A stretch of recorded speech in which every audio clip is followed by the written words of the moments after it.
I'm Jen. Welcome to my channel if you're new here. If you're not, welcome back. I am trying something different today. I am playing House Flipper 2, but not really. So let's get into the video and I will try to quickly explain. So when I first downloaded this game, I had not watched any videos. I had not watched the devs live streams.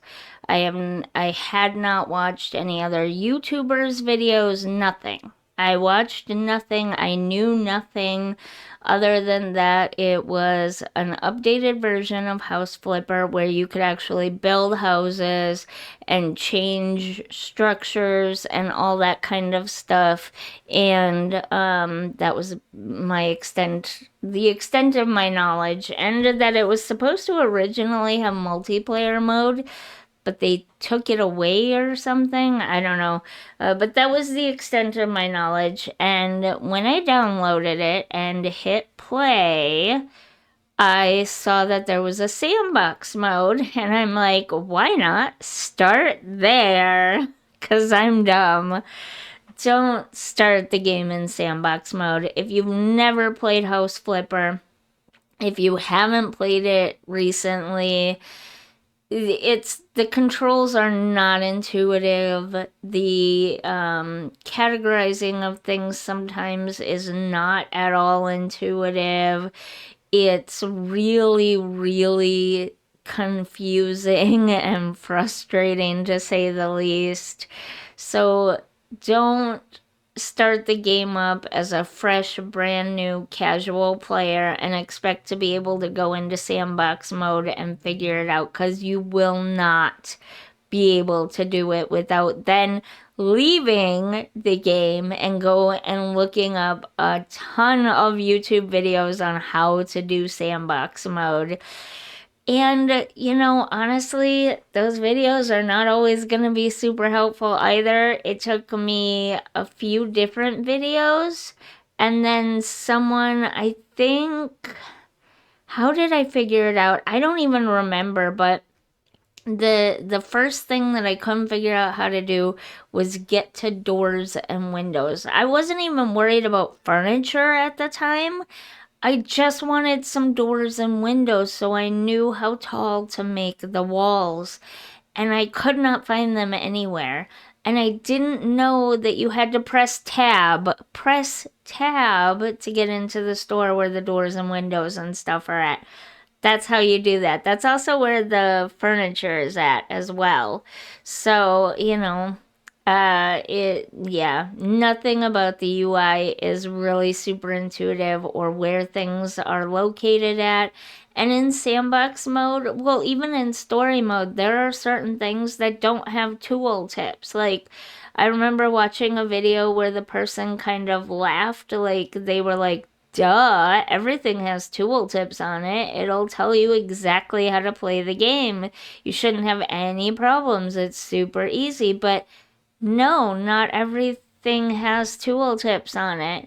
And you don't always see or realize or understand what each of those different things are and what they mean. And yeah, it's a little bit of a not super, I don't want to say it's not user friendly UI, because it kind of is in a way, but also it's gonna take time to get used to. There's a learning curve there, is what I'm saying.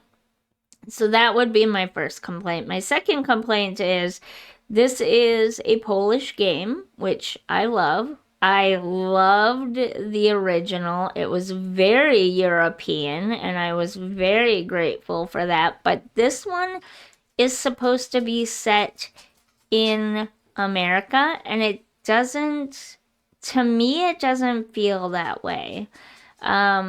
There's a huge emphasis on things like landline phones and alarm clocks, which is something you just don't see here in America hardly at all anymore. you can't go into a store these days and just grab a landline phone or an alarm clock off the shelf. Like, they just really do not sell them anywhere. You'd have to order them online these days because we don't use them here. We use our cell phones here in America. We use our cell phones for all of that stuff, as cameras, as phones, as alarm clocks, as everything. The only places you're really going to find landline phones these days are in businesses, banks, doctor's office, veterinarian's office, law offices, an office type place for a business. You're not going to find them in homes. Like, I think it's been at least 6 years since I've been in a home that has a landline phone in it. At least 6 years. No, I take that back. There was a home I went into in 2017. How long ago was that? That was a while ago now. Wow. It's 2024. Holy cow. Okay, yeah. So, yeah, it's been a very long time since I've been in a home that has a landline phone. We don't use them around here, but in this game, they're everywhere, everywhere, everywhere. So that felt a little weird to me, and maybe it's a European thing versus an American thing. Maybe they're more common in Poland than they are here in America. I don't know. But it kind of, in some ways, like that, felt like it was taking a little bit of a step back in time, which I didn't love because it made the game feel a little bit outdated in some ways. Um, and then just the lack of options for furniture. There's a ton of options for food if you want to put food out on display, but the lack of options in furniture and windows and doors was very, very noticeable. Then again, this is base game, right? This is no DLC.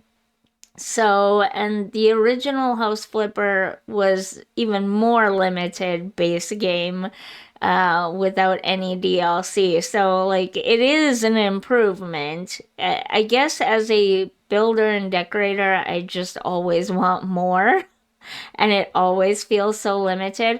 I will say this, when I did have all the DLC, everything available for the original House Flipper game, and it still felt very extremely limited to me.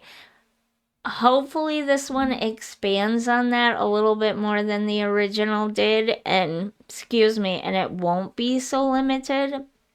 But those are really my only complaints, and do I consider them complaints? Not really, because once I got over the frustration of learning the UI and I learned it, I was good to go. And realizing that this is a base game, good to go. So, those are just my first impressions, having downloaded the game, entered into it, and stupidly went straight to sandbox mode. Don't do what I did, or you will be angry and frustrated at everything. But once I got into story mode, it everything became more clear. I enjoyed the game so much more. In fact, I love this game now. I absolutely adore this game. I have a couple of episodes that I've already recorded. They just need to be edited. So look forward to another new series on this channel very, very soon. But yeah, and this year is the 5th anniversary of my channel, and my channel has gone through a lot of ups and downs, so I'm still a very extremely small channel because of that. And as sort of a 5th anniversary goal, my 5th anniversary of this channel is April 15th. If we go by the first video that I uploaded, it's April 15th, and I would really, really love and appreciate if I could get to 500 subscribers by then. I know that's a huge ask. I know, I really do. But if you think you could enjoy any of this content, I mainly play The Sims 4, but to avoid the dreaded YouTube burnout, I do throw other series like this in from time to time. So if you think you could enjoy any of my content, please like and subscribe and leave comments every now and then. I can't tell you how much your support is appreciated. It really and truly is. And with that being said, I'm gonna let you go for now. So I will see you in the next video. Bye.